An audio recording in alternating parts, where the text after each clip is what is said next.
I've said it before and I'll say it again. I love when Fire Emblem tells its stories through its gameplay. It's something that the franchise has been very good at for its entire run, and I've made 2 videos dedicated to this topic already, and I think it's about time I do a third. If you haven't watched any videos in this little series before, this is just going to be a grab bag of random cool moments from throughout the franchise where I think the gameplay tells the story of either the game overall or just the story of individual characters.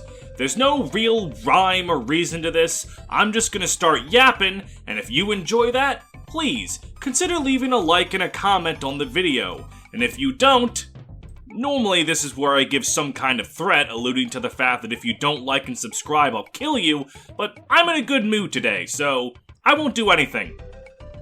Like or don't. There is no meme. First on the list, I want to talk about support bonuses. Not the actual conversations themselves, but the statistical benefit characters get from them.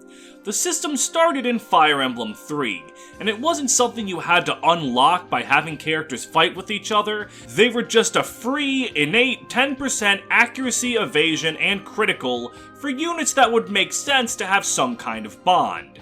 Siblings like Marth and Elise or Yumina and Yubello would have a bonus. Knight and Lord relationships like Sheeta and Agma or Paula and Minerva would have a bonus, yada yada yada. But what's interesting is there's actually a one-sided support in the game. Katria gets 10% if she's fighting near Marth. However, Marth does not get any benefit for fighting near Katria. This is a reference to her one-sided crush on him. Because she's in love with him, being around him makes her feel stronger. But Marth does not reciprocate her feelings, so he doesn't really get anything for being near Katria. The same thing also happens with Fina and Navarre, with Fina getting a bonus for being near Navarre, and Navarre not really giving a damn. It's a very subtle way to show a one-sided love, and I think that's really cool, and shows how dedicated the series was to this kind of storytelling, even as far back as its 3rd entry.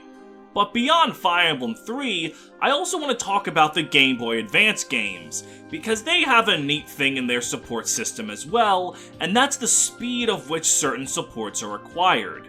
The way that unlocking conversations work is that you need 80 support points for the C support, 160 for B, and 240 for A.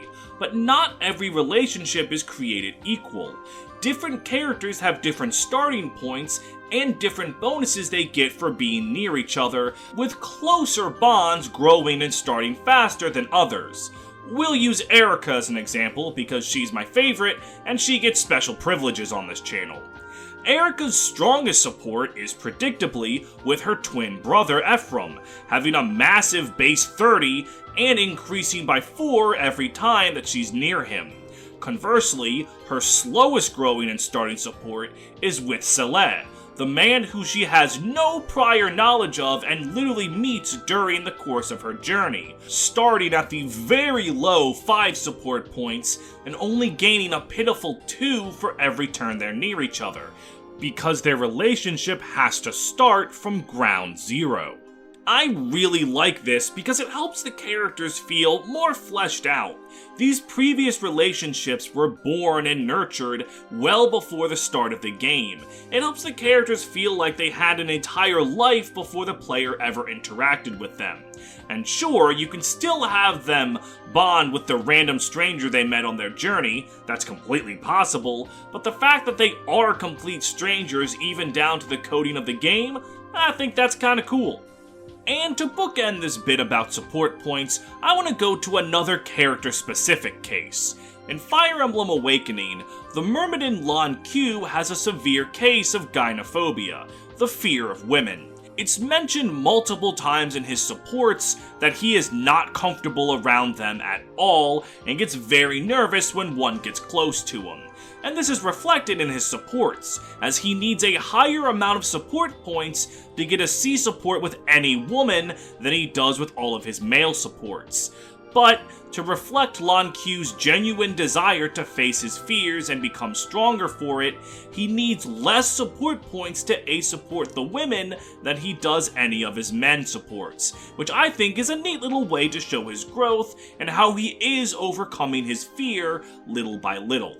The next group of things I want to talk about largely boils down to someone saying they want to fight the player, but deep down inside they actually don't want to.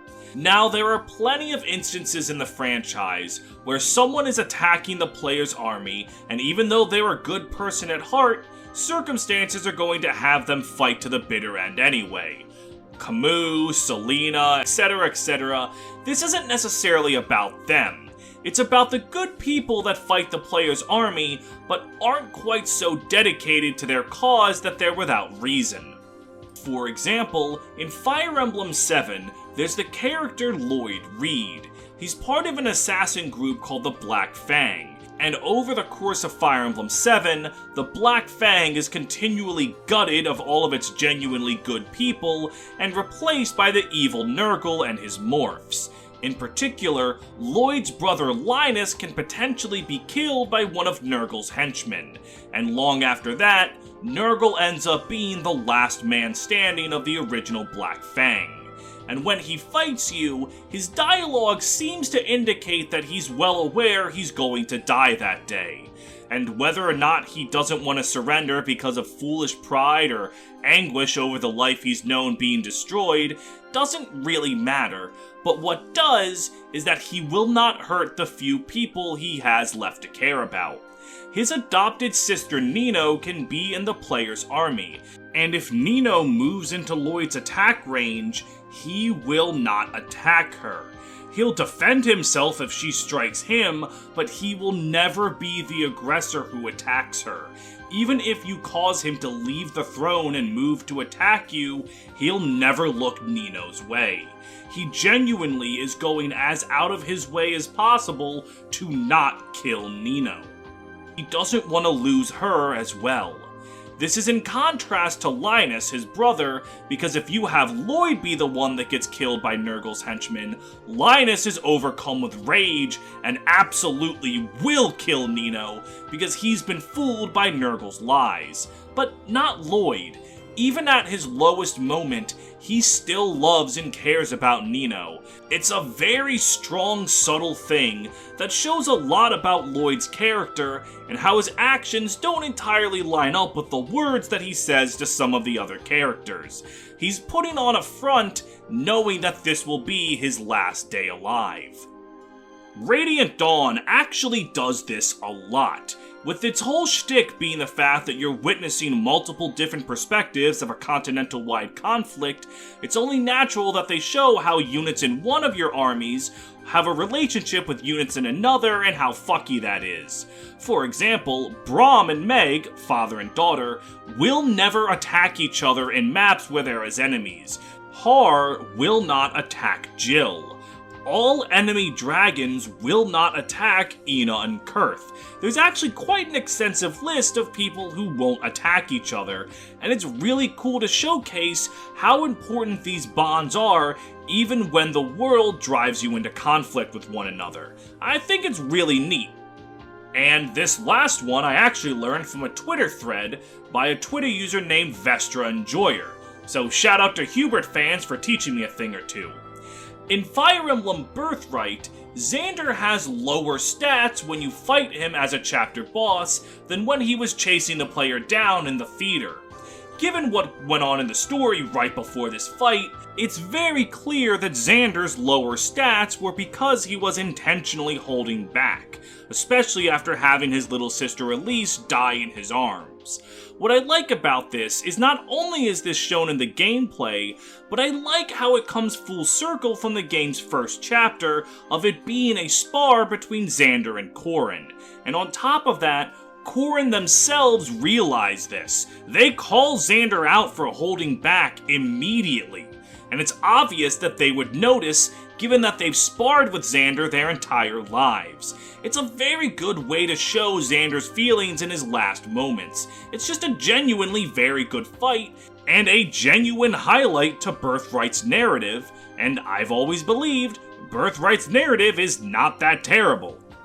For the next segment, let's backtrack a bit and go back to Radiant Dawn, and talk about the final chapter of Part 3, From Pain, Awakening. Now, there is so much shit happening in Radiant Dawn's narrative at this point, so I'm gonna have to super summarize. The long and short of it is, as has been built up for 2 games in the Tellius series, if there's enough strife and war going on in Tellius, God will come back and she will be very pissed, and no one wants to see that happen. However, by this point in Radiant Dawn, God is very close to coming back. So close, in fact, that From Pain Awakening's map objective is a complete lie. The game tells you that it's a route map, where you need to take out every enemy and win the map, but that's literally impossible. There's a counter on screen that goes up every time a unit dies, be it a player unit, an enemy unit, an ally unit, or a green unit. And as that counter reaches certain thresholds, cutscenes will happen showcasing everything getting worse, and once it caps out at 80, the map automatically ends because the goddess has come back. It literally gives you a map objective you can't fulfill. Due to the amount of green units on the map and red units and how it's going to go, there is no way you could possibly route enough enemies to not trigger the 80 kills. It's lying to you for narrative reasons, and I think that is an incredibly clever thing to do.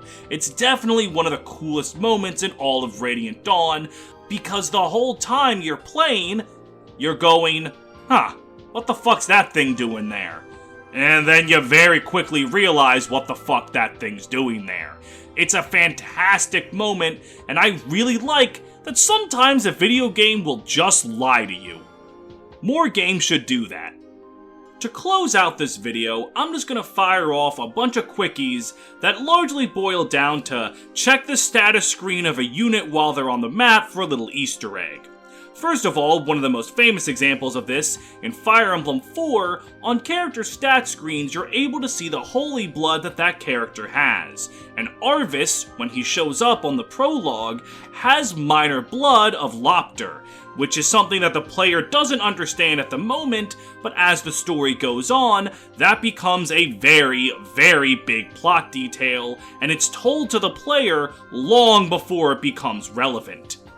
In Fire Emblem Path of Radiance, Ike's father Grail was once a famous warrior of the sword. However, after plot things happened, he accidentally killed his wife in a possessed rage, and in shame over his actions, he sliced his hand so that he could never pick up a sword again.